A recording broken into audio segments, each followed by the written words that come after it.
इतिहास गवाह है, जब जब सत्ता के मद में चूर होकर कोई शहंशाह जनता को कीड़े मकौड़े समझने की भूल करता है, तब हिंदुत्व का प्रचंड वेग उसे इतिहास के कूड़ेदान में फेंक देता है। अंग्रेज, मुगल, तुर्क, हुन, सभी का वही हर्ष हुआ जो ममता बनर्जी का हुआ। हिंदुत्व की एकजुटता ने इनके घमंड को अपने जूतों तले रौंद कर हिंदुत्व को दोबारा मर्यादा दिलवाया।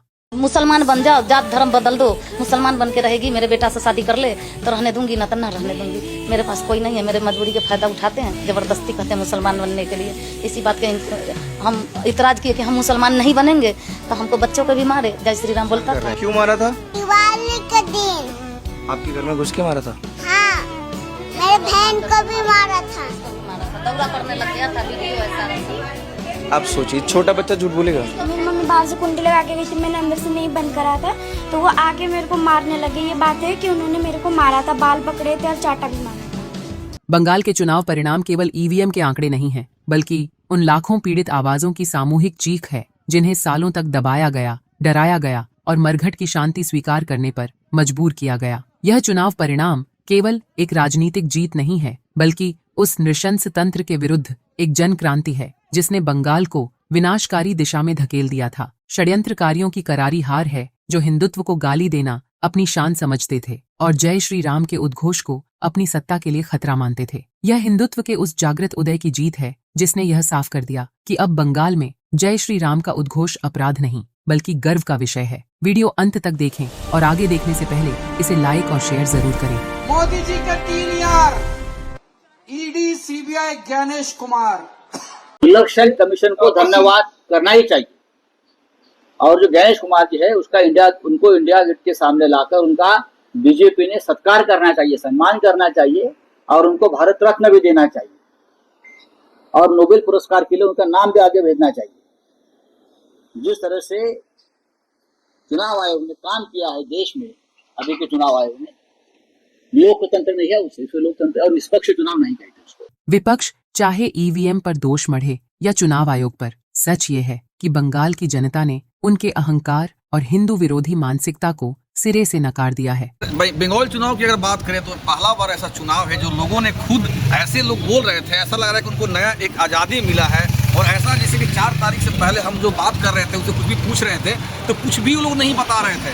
लेकिन जैसे ही अगर बीजेपी का मेजोरिटी जैसे ही आगे बढ़ा, प्रचंड लहर जो जैसे जाने लगा तो उसके बाद लोग खुलकर बोले और अंदर से इतना भड़ास निकाले कि मतलब शब्दों में बयान नहीं कर सकते कि वो कितने अंदर से वो प्रताड़ित। तुम्हारी हार का कारण कोई मशीन नहीं बल्कि तुम्हारी गुंडागर्दी है। तुम हिंदुत्व को जितना कमजोर करने की कोशिश करोगे, सनातन उतना ही प्रचंड होकर उभरेगा। ममता बनर्जी की हार उस अहंकारी सुल्तानी मानसिकता की पराजय है जो खुद को संविधान और कानून से ऊपर समझने लगी थी, जो सत्ता कालीघाट के संकरे गलियारों से निकलकर आम बंगाली के घर तक केवल खौफ पहुंचाती थी। उस सत्ता का अंत हो गया है।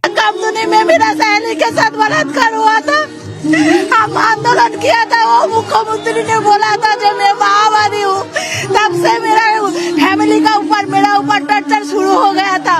मैं जेल भी खटी, मेरा घर पे बम मारी, मेरा खून का हुमकी दिया, बहुत कुछ सहना पड़ा किंतु इंसाफ नहीं मिला हमको। यह हार उन लोगों की है जिन्होंने बंगाल को अपनी निजी जागीर समझ लिया था। सालों तक बंगाल ने देखा कि कैसे एक खास वोट बैंक को खुश करने के लिए बहुसंख्यक समाज को दोयम दर्जे का नागरिक बना दिया गया। दुर्गा पूजा के लिए अदालत से अनुमति मांगनी पड़ती थी और दंगाइयों को सरकारी संरक्षण मिलता था। भाजपा की यह जीत उस तुष्टीकरण की राजनीति के ताबूत में आखिरी कील साबित हुई है। संदेश खाली जैसी घटनाओं ने बंगाल की माताओं बहनों के मन में जो क्रोध की अग्नि जलाई थी, आज उसी ने भ्रष्टाचार और गुंडागर्दी के साम्राज्य को भस्म कर दिया है। टीएमसी का पूरा तंत्र डर पर टिका था। चुनाव के बाद की हिंसा, आगजनी और अत्याचार को बंगाल की नियति बना दिया गया था, लेकिन इस बार जनता ने डर की इन जंजीरों को तोड़ दिया है। यह जीत उन सिंडिकेट राज और टोलाबाजी करने वाले गुंडों की हार है जो सत्ता की ओट में गरीबों का खून चूस रहे थे।